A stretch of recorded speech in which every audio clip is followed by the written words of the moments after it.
Hey everybody, what's going on? It's Rick, and I'm here with my final part of April reviews. So like I said, I decided to do things different because being out of work currently, I definitely have much more time to watch films. So decided to do it this way, where I basically do the first week, second week, third week, and then the rest of the month. So it's a little more than a week. It's like 9 or 10 days. So we're going to dive right in. This is part 4 of April reviews. The first thing I watched was Waves on Blu-ray. This is an A24 movie that I was interested in seeing when I saw trailers back in theaters for it. It just never seemed to come to a theater near us at a time we were able to go see it. So the runtime on this is 2 hours and 15 minutes. And the reason I kind of come forth with the runtime right away is about 70 minutes into this movie, I was thinking it could be my new favorite film of 2019.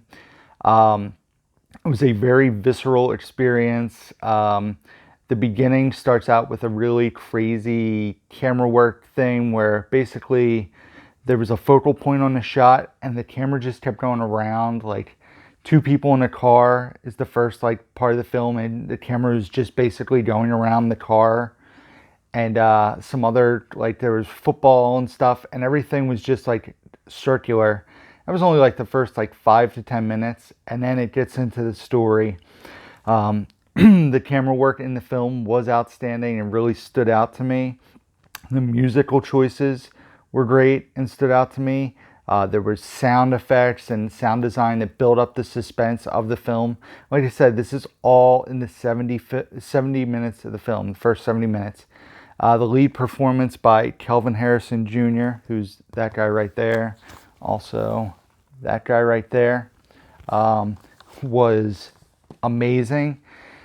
And then there's basically a conclusion, and it kind of got done, and I was like, that movie flew by. Is that really the end of the movie? And then the screen kind of morphs. So that's the other thing about this movie. I think it was in 3 or 4 different aspect ratios. It would go from full screen to anamorphic widescreen to full widescreen. It was morphing all over the place. So then the second half of the movie tells another story.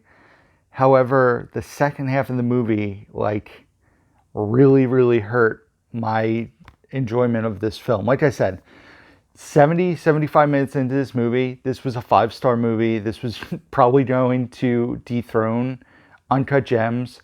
But the second half of the movie just really hurt the vibe of the first half of the movie. And watching the movie as a whole, I get why it was done, but I don't necessarily love why it was done. Like I said, there's great things it does for certain characters, but I don't think the payoff was proper in the film. Like I said, the second half really hurt it for me, but great performances all around. Like I said, Kelvin Harrison Jr. is fantastic. Sterling K. Brown's in the film. Lucas Hedges is in the movie. The lead actress from Escape Room, whose name I did not write down, she was okay in the movie, not fantastic. I still gave the movie a 4 out of 5. I thought the movie was very well done.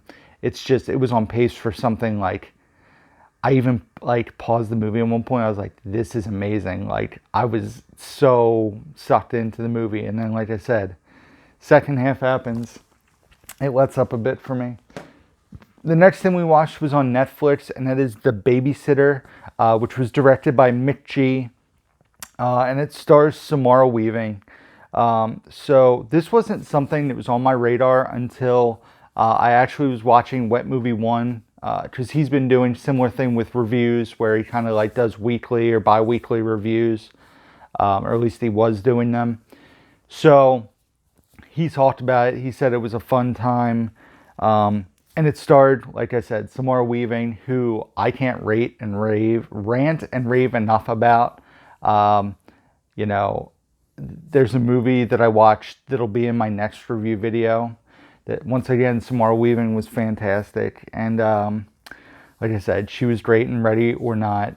She really stole that movie and put it put her on the radar for me. She was in stuff like Mayhem. It seems like she always chooses stuff that she can have a lot of fun with, which is great. I mean, because it's a lot of fun to watch. So The Babysitter is like a fantastical horror movie, fantasy movie. It's about 85 minutes, so it's an easily digestible watch. And it's basically about a kid who has been babysat by the same girl.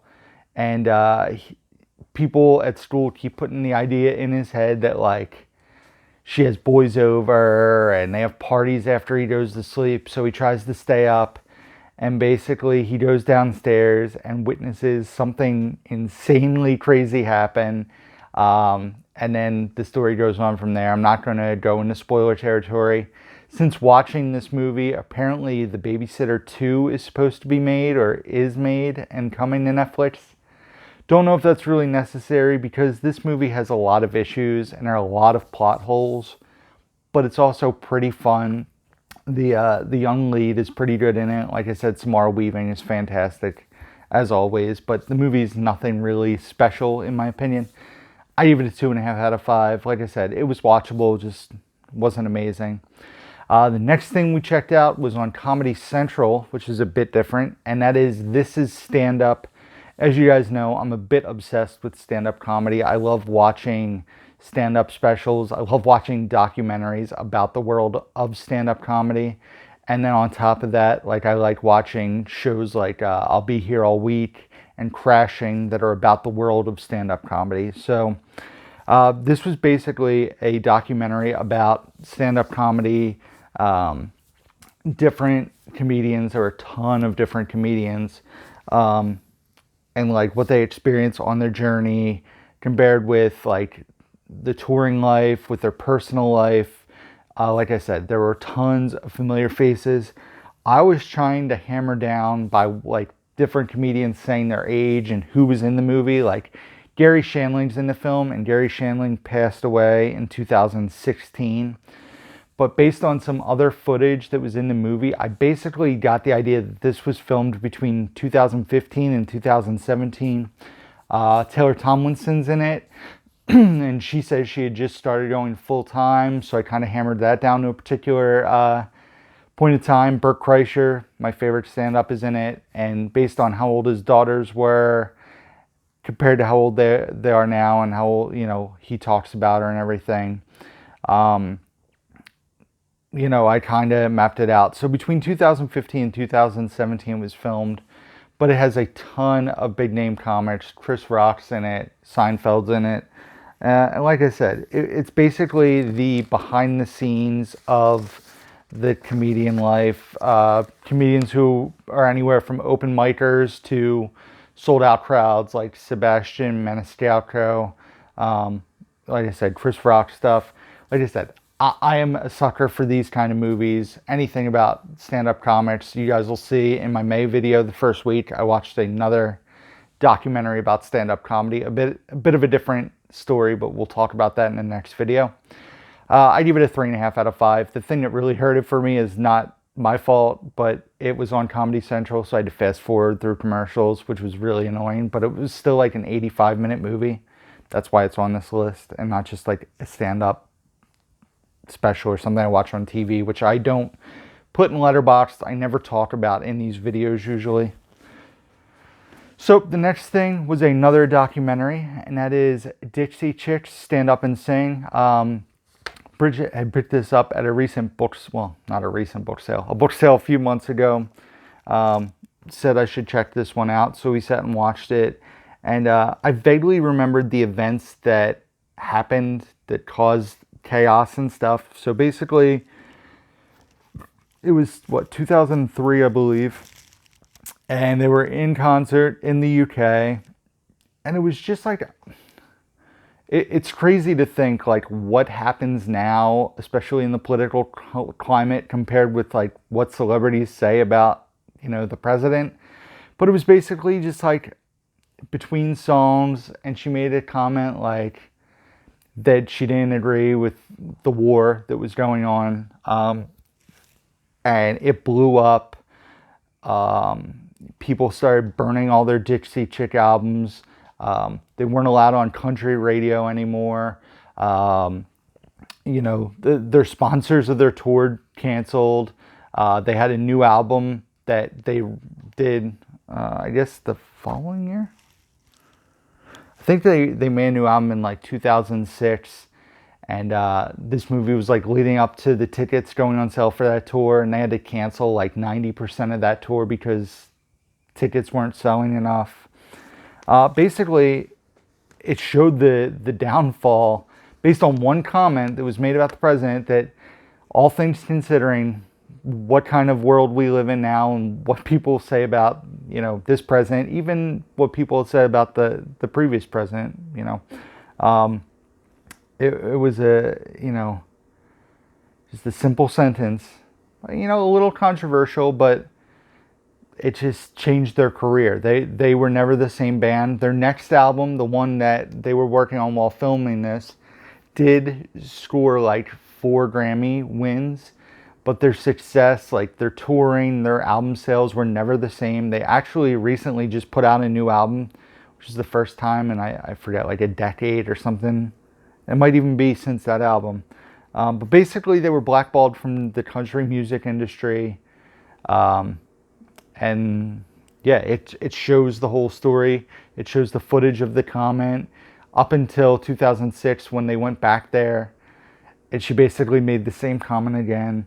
But it was a very interesting documentary. I don't know if it's something I need to dive into again, but I give it a 3 out of 5. Like I said, it was a good watch. And next was a watch totally out of my comfort zone, but one of my girlfriend's favorite movies. So we sat and watched Pride and Prejudice, this being the version with Keira Knightley. I got this was like a black and white cover when 50 Shades Freed came out. But that's the standard artwork there. So my experience with Pride and Prejudice before this movie was I went and saw a screening of Pride, Prejudice, and Zombies, which we'll get to. We'll get to in a little bit. You'll see.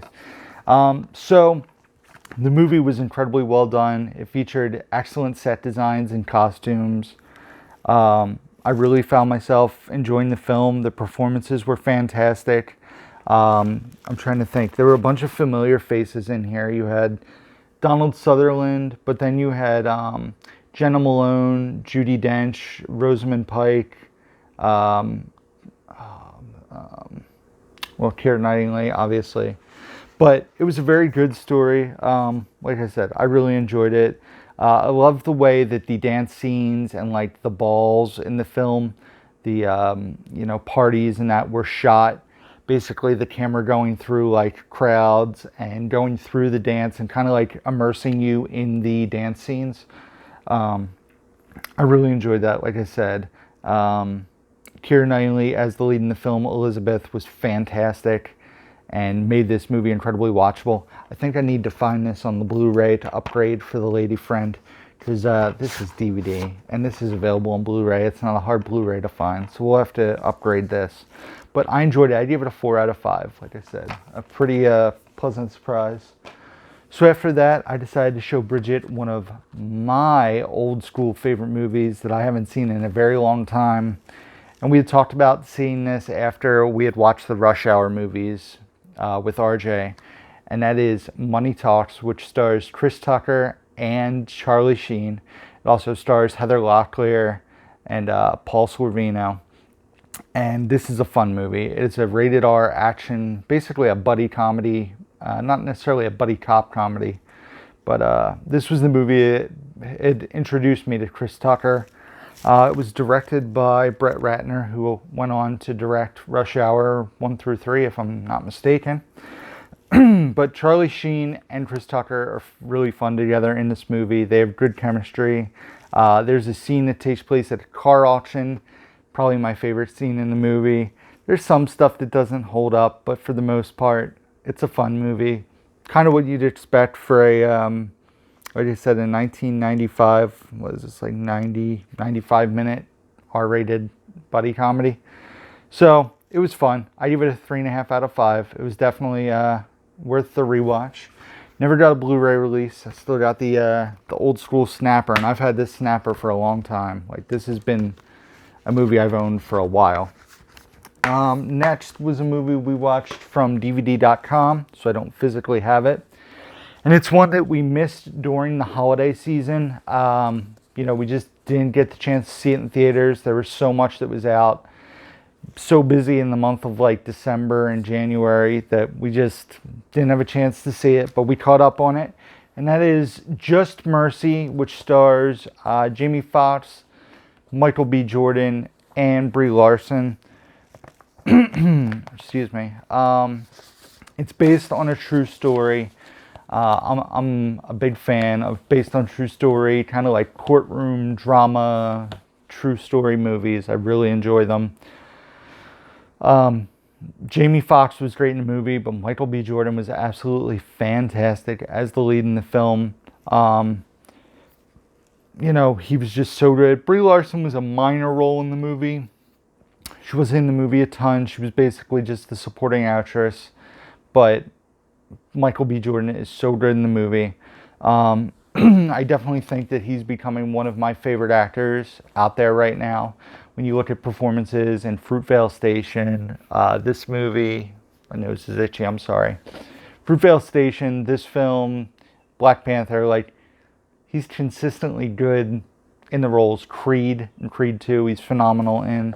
And so the story was an emotional story, got teary-eyed in parts, and it was a great watch. I give it a 4 out of 5.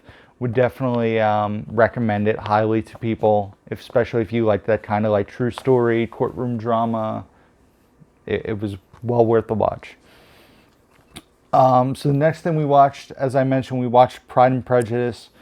So I wanted to show Bridget Pride, Prejudice, and Zombies because, Pride and Prejudice and Zombies. Pride, Prejudice, and Zombies just comes off the tongue easier. So I saw this an advanced screening when it first came out. Bridget had never seen it, so I wanted to watch this again, kind of compare it to our experience watching the original or watching the basic story for me. Oh man, I'm recording. Side story, I got up first thing this morning, kind of woke myself up, and I'm recording videos because I want to knock these out. Like I said, it's Mother's Day, so RJ is with his mom right now, but I'll be getting him later on today. So I wanted to get these done early and kind of chill for a little. So, sorry, rant over. So we dove into this, and I enjoyed this film quite a bit the first time around. It actually really surprised me. And after rewatching Pride and Prejudice, or watching it for the first time, this movie actually went down a bit for me. I still had fun with it. Like I said, it just wasn't quite as enjoyable on a rewatch for me. So, Matt Smith, who's in the film, who is from Doctor Who. I guess he's known most for Doctor Who.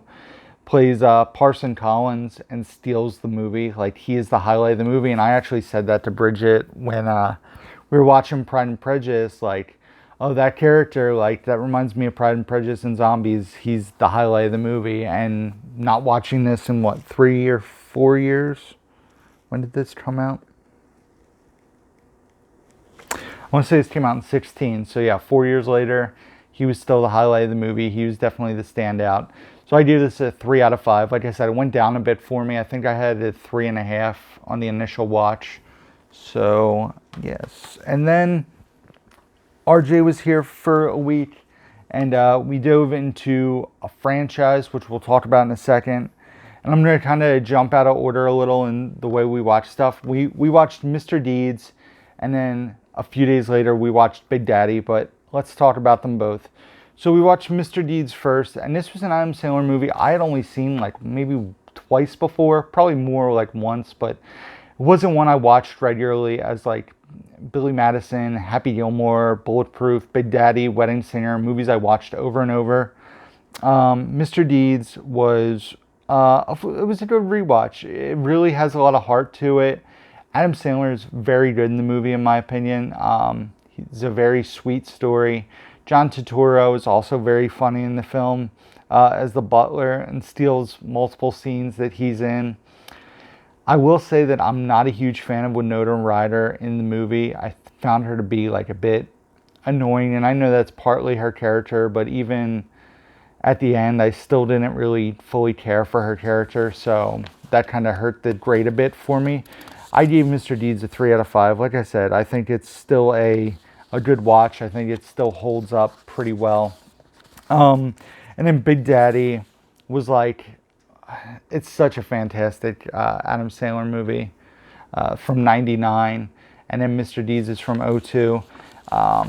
Big Daddy, just, I love that movie, and it's so quotable, and it's such a sweet story. The two boys who are played, well, it's actually one boy, Cole and Dylan Sprouse, are the twins who play Frankenstein, his son. You know, the kid who shows up to get adopted by Jon Stewart's character. But you have Jon Stewart's in the movie, Joey Lauren Adams, Leslie Mann, Rob Schneider, the usual Adam Sandler, you know, Alan Covert, and those guys are all in the film. It's just a very fun, like, lighthearted watch. RJ had never seen Big Daddy and really enjoyed it. The music in Big Daddy is really good too. The whole Styx running joke with critics being cynical a-holes, but it just has really good heart and humor. I gave Big Daddy a 4. I thought it was very, very rewatchable.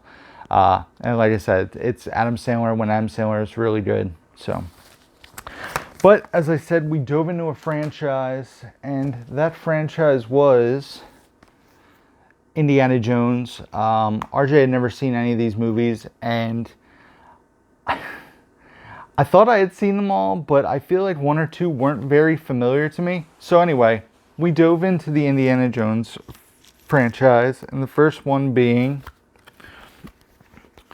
Raiders of the Lost Ark, which is from 1984, I believe, or 82, and then 84. 82 maybe? I'm sure you guys will correct me if I'm wrong. But Raiders of the Lost Ark, wanted to show these to RJ, and I didn't realize how dark and like graphic this was, especially Raiders of the Lost Ark was a PG movie, and I know Temple of the Doom was also, was that PG or PG-13? Because I want to say Temple of Doom was the reason that they created a PG-13 movie or a grade. I feel like Temple of Doom was the one to do that, not Raiders of the Lost Ark. It was one of the first PG-13 films. So, but it's a fun action-adventure film. Great comedic moments, fantastic performance from Harrison Ford. So he was doing these movies like right around the same time as the Star Wars franchise, or at least he did this like as the Star Wars franchise was finishing up back in the early 80s. And Raiders of the Lost Ark was a very fun watch. I actually have a documentary about the fan film that was made that hopefully we'll be getting around to watching soon. If you guys haven't been watching my Instagram stories and my live streams, what we decided to do was we wrote a bunch of movies on paper and put them in a hat. I go on my Instagram story once a day, twice a day, 3 times a day, and pick out the next movie from the hat. We already have a list of movies to put in the hat for next time we don't have RJ. It's just a fun way of like, it's all stuff we want to see and we just draw it at random. People seem to be liking it. People seem to be doing the same thing on their Instagram. So it's a fun way to like pick stuff. And I know there's only like 6 movies left in my hat. Raiders, the greatest fan film ever made, is in that 6 movies. So the next thing was Temple of Doom that we watched, this being from '84. And this movie just felt like a bit of the same, but also had a different vibe because of how the movie starts. You know, I will say that I enjoy Short Round in the movie, and I'm very mad at myself that I did not realize that Short Round is also from Goonies. Is it Data? Data? No. I Smell Ice Cream. That same guy. Didn't realize it. I know you guys judge me in the comments. I'm sure you will. But I wasn't a fan of Kate Capshaw in the movie, who plays the romantic interest, the female in peril. But she played Willie Scott, and her performance was very, very over the top. Don't think she was as good as Kate Allen was in Raiders of the Lost Ark. Plus, I'm not a fan of the ending of this film at all, and I think it hurts the movie. This I gave it 3. I'll talk about how I ranked them after I talk about the 4 movies, because next we watched Indiana Jones and the Last Crusade, I think 89, if I'm not mistaken. So the opening of this film for me is very nostalgic. And this is one of the ones where I thought I had seen this movie like multiple times. But as a young child, when this probably first came out in like 89 or 90, being like 5 or 6, I remember watching the first 15 minutes of this movie multiple times, but I don't think I watched past that. If you're not familiar with the beginning of The Last Crusade, it basically has young Indiana Jones, played by River Phoenix, rest in peace, and him being chased through a train, and there's different like animals, and there's a magic box and stuff. I remember watching that over and over as a kid, but the rest of the movie didn't feel familiar. But this was a really fun watch. Sean Connery as his father and him, great chemistry on screen, and just a very, very fun time. You know, Raiders in this are definitely like vying for the top movie in the franchise for me. And that's because we got the 4th one, everybody's favorite, Kingdom of the Crystal Skull, which, you know, I know this movie gets a ton of flack. And I remember not hating the movie when I originally saw it. But while I like rewatched it, there are some fan service moments. Kate Allen comes back. Some stuff feels a bit forced or convenient. But the conclusion to the movie is just horrible, eye-rollingly bad. And, you know, it's a shame because Shia LaBeouf and Harrison Ford together in the movie are good. But some of the stuff about the movie is just really awful. And like I said, the conclusion of the film is just bad. So with that being said, like, I would rank them Raiders of the Lost Ark by a tiny, tiny bit.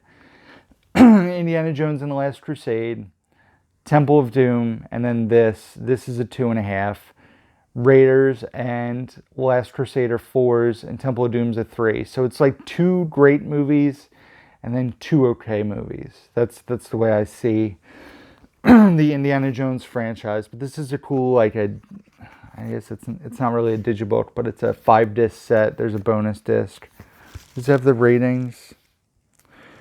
Raiders of the Lost Ark was 81, then 84 for Temple of Doom, 89 for Last Crusade, and 2008 for Kingdom of the Crystal Skull. And this has an outer sleeve that's still on the shelf. I just didn't want to, I wanted to keep the space saved. So we also checked out The Current War off of DVD.com. A movie with a fantastic cast. You have Benedict Cumberbatch, Michael Shannon, Tom Holland. And it tells the story of Edison versus Westinghouse in like the electricity war back in the 1800s. Tesla's involvement as well, and their battle to basically get electricity across the country, in which ways they think is the better option.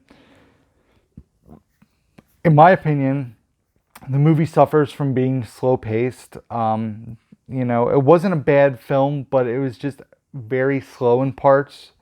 And it wasn't gripping, but like I said, due to strong performances, it made it watchable.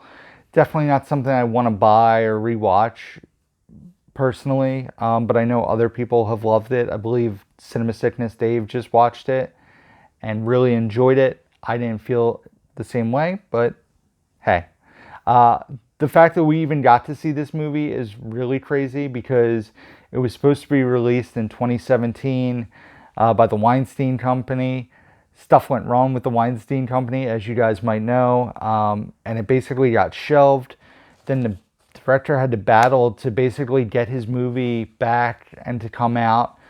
He got $1 million to do some reshoots in the film, and got to release the film in October of 2019 under the title The Current War Director's Cut. It didn't do very well in the box office, but like I said, it was a movie that was shelved for 2+ years. I was supposed to come out Oscar season of 2017 and just kind of got pushed back. But like I said, it's all the light of day. I give it a 2.5 out of 5. Like I said, not anything I need to revisit personally. And then the last movie we watched was a first-time watch for RJ and myself, and that is Clue, the movie. And this was awesome. Tim Curry is fantastic in Clue. So the cool thing about this movie, if you're not familiar, when you saw it in theaters back in the day, there were 3 different endings to the film. We actually watched it, and I guess the option we chose was just a random ending. Then we went back and watched the other 2 endings as well to see, what they all were. And there's definitely one ending that is far more superior than the other 2 because it actually shows the other 2 endings, but then it shows the real ending. Hopefully that makes sense. But yeah, this had little gags that had me like laughing out loud throughout. Like I said, Tim Curry is hilarious in the film. Christopher Lloyd's in the film, Michael McKean, Martin Mull, but Tim Curry is awesome in this. Like I said, laugh out loud. I give it a 4 out of 5. I really enjoyed it. And that is the month of April, guys. We watched 59 movies in April, so basically 2 movies a day, just under 2 movies a day. And as you guys know, because of how I'm doing these videos, I'm waiting till the end of the month to do my hot trash and surprise of the month. So first off, surprise of the month is Haunt. Haunt was a haunted house, R-rated movie that we had gotten from DVD.com. I'd heard people say it was the better Hellfest, and I couldn't agree more with that. A movie with no star power and not a lot of budget behind it, and it was a fantastic watch. It was very fun. I really enjoyed it. I would definitely like to get that physically to check out again in the future. Definitely can't recommend Haunt enough. Hopefully you guys enjoy it if you check it out. And as for Hot Trash of the Month, it was a toss-up. There was a documentary we watched that was really hard to get through, but there was a movie that took the cake, and that is Cats. As I said, Cats was just a mess of a film. It was all over the place. It was telling stories by song, which is fine for a musical, but when you introduce like 20 characters, each with a 2 to 3 minute song, and then 15 of those characters disappear into thin air and they're not important to the story, combined with a story that you're not really sure why or what it is, makes it very tough to watch. Hot Trash of the Month, Cats. So that's it, guys. Thank you for watching. This has been the end of the April reviews. I'm going to be diving right into May reviews as I film this here. So thank you guys for watching. Be sure to subscribe if you guys don't already. Distracted because I just hit the maximum file size on this video. So be sure to hit the thumbs up button. Thumbs down if you don't like it. I'm sorry if you don't like me rambling for 30 minutes about movies. Hit the bell notification so you guys know when I drop new videos. Check out the description box down below where you can find links to my Facebook, Instagram, Twitter, Blu-ray.com profile, Amazon wishlist, Letterboxd where I rate and review all the movies I check out. Email address, all that stuff can be found down below. As always, guys, until next time, who's down to movie?